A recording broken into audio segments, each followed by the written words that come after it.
देवरिया में पंचायत चुनाव के बाद अब नजरें ब्लॉक प्रमुख जिला पंचायत अध्यक्ष की सीट पर टिकी हुई है। ऐसे में प्रत्याशी होड़ तोड़ से अपने लिए वोट मांग रहे हैं। जिले में खास चर्चा ब्लॉक प्रमुख सीट के लिए है। भटनी ब्लॉक प्रमुख के सीट की सियासत काफी रोचक हो चुकी है, जहां से मुख्यमंत्री योगी आदित्यनाथ के करीबी माने जाने वाले गिरधारी तिवारी बीजेपी से दावेदार हैं। समाजवादी पार्टी के प्रत्याशी रमाशंकर यादव ने तिवारी पर आरोप लगाया है कि गिरधारी ने चुनाव लड़ने के दौरान पर्चा खरीदने में अवरोध उत्पन्न किया। वहीं पलटवार करते हुए गिरधारी तिवारी ने कहा कि समाजवादी पार्टी हमेशा से सत्ता का दुरुपयोग की है और उसकी सोच अभी भी वैसी ही बनी हुई है। गलत काम करने के बाद दूसरों पर आरोप मढ़ना समाजवादी पार्टी का पेशा बन चुका है। रमाशंकर पर कटाक्ष करते हुए गिरधारी तिवारी ने बताया कि अवैध रूप से गाड़ी से चलने पर उनकी गाड़ी थाना अध्यक्ष द्वारा पकड़ी गई और मुकदमा दर्ज किया गया। वहीं इसके विरोध में रमाशंकर के समर्थकों ने भटनी थाने का घेराव किया, जिसके बाद कोरोना महामारी के नियम के तहत उनके समर्थकों पर भी मुकदमा दर्ज हुआ। इसमें मेरा कोई हाथ नहीं है। वहीं ब्लॉक प्रमुख के चुनाव के दौरान एक बीडीसी को धमकाते हुए उनके समर्थक संतोष सिंह का ऑडियो वायरल हुआ, जिस पर कार्रवाई करते हुए जेल भेज दिया गया, जिसका आरोप हमारे ऊपर लगाकर हमारी छवि खराब करने का प्रयत्न किया जा रहा है। अब उनके पास चुनाव लड़ने के लिए कुछ भी बचा नहीं है, तो हमारे ऊपर सीधा आरोप लगा रहे हैं, जो कि निंदनीय है। देवरिया से संदीप त्रिपाठी की रिपोर्ट। भटनी ब्लॉक से अब ब्लॉक का प्रमुख का चुनाव लड़ रहे हैं और वहाँ पर जो पूर्व ब्लॉक प्रमुख के प्रतिनिधि हैं रमाशंकर यादव, उन्होंने आप पर आरोप लगाया है कि आप उनको चुनाव लड़ने नहीं दे रहे हैं। इस पर आप क्या कहेंगे? देखिए, जिस प्रकार वो आरोप पे आरोप मेरे ऊपर लगा रहे हैं, उनके द्वारा लगाए गए सारे आरोपों का अगर सही तरीके से जाँच कर दिया जाए तो दूध का दूध और पानी का पानी सामने आ जाएगा। उनको ब्लॉक प्रमुख चुनाव में लड़ने नहीं दे रहा हूं, इसकी कोई भी इस तरह का साक्ष्य उनके पास नहीं है। वो प्रचार कर रहे हैं, वो तमाम बीडीसी से संपर्क कर रहे हैं। बीडीसी क्षेत्र पंचायत चुनाव वो जीत चुके हैं, तो अगर मैं उनको रोकता तो ये चीज़ें कैसे होती हैं? उनका आरोप है कि आपकी पुलिस आपकी है, आप पुलिस द्वारा हमें परेशान कर रहे हैं।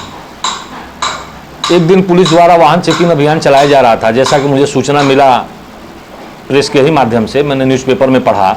उनके वाहन को एसओ महोदय ने चेक किया, जिसमें कुछ आपत्तिजनक सामग्री मिली, जैसे हाकी वगैरह मिला, कुछ कैश मिला।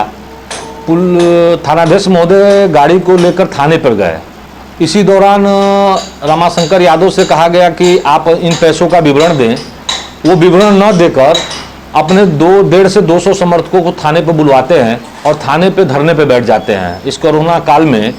उसके बाद मेरे खिलाफ नारेबाजी होती है थाने के अंदर, मेरे खिलाफ गिरधारी तिवारी मुर्दाबाद, रमाशंकर यादव जिंदाबाद।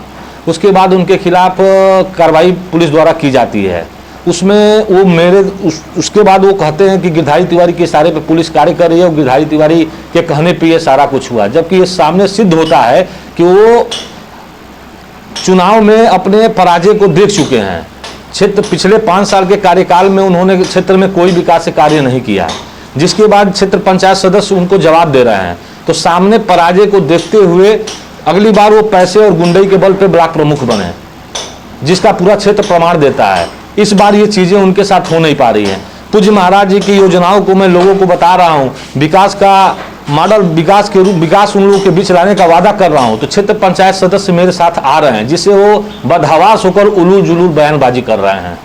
उन्होंने आरोप लगाया है कि आपने उनको बीडीसी का पर्चा भी खरीदने में अवरोध उत्पन्न किया था। ऐसा कुछ नहीं हुआ था। जिस दिन बीडीसी का पर्चा उन्होंने खरीदा था, उस दिन मौके पर सीओ साहब, एसडीएम साहब, एसओ साहब, बीडीओ साहब, आरओ साहब, सारे लोग मौजूद थे। उन्होंने पर्चा खरीदा, अब पर्चा लेकर गए। वो इस तरह का आरोप निराधार है, ऐसी कोई घटना नहीं हुई थी। का आरोप है कि भटनी थानाध्यक्ष आपके रिश्तेदार हैं और उसके लिए वो कार्रवाई उनके खिलाफ हो रही है। देखिए, चूंकि वो तिवारी है और मैं भी तिवारी हूँ, इस वजह से ये लोग बयानबाजी कर रहे हैं।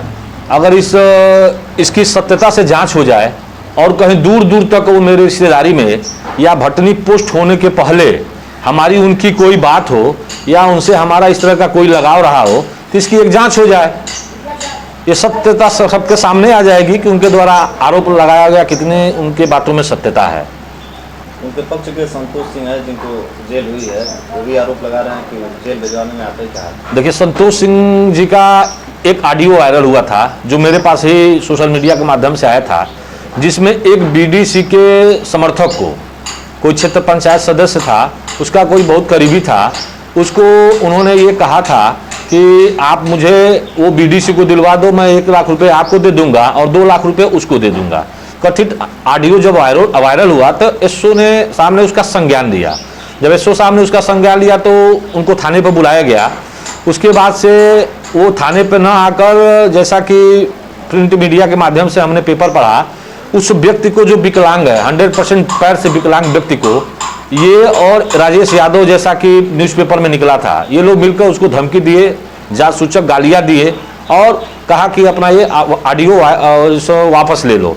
उस प्रकरण में संतोष सिंह को गिरफ्तार करके जेल भेजा गया है। इस संतोष सिंह की गिरफ्तारी से, उनके खिलाफ मुकदमे से मेरा कोई लेना देना दूर तक नहीं है, क्योंकि पंचायत चुनाव में मैं भी ब्लॉक प्रमुख की तैयारी कर रहा हूं और सामने वाला व्यक्ति जब अपना हार सुनिश्चित देख रहा है कि मैं एकदम हार चुका हूं, अब मेरे पास कोई चारा नहीं है, तो उलूल जुलूल की बयानबाजी करके हमारे ऊपर आरोप लगाया जा रहा है।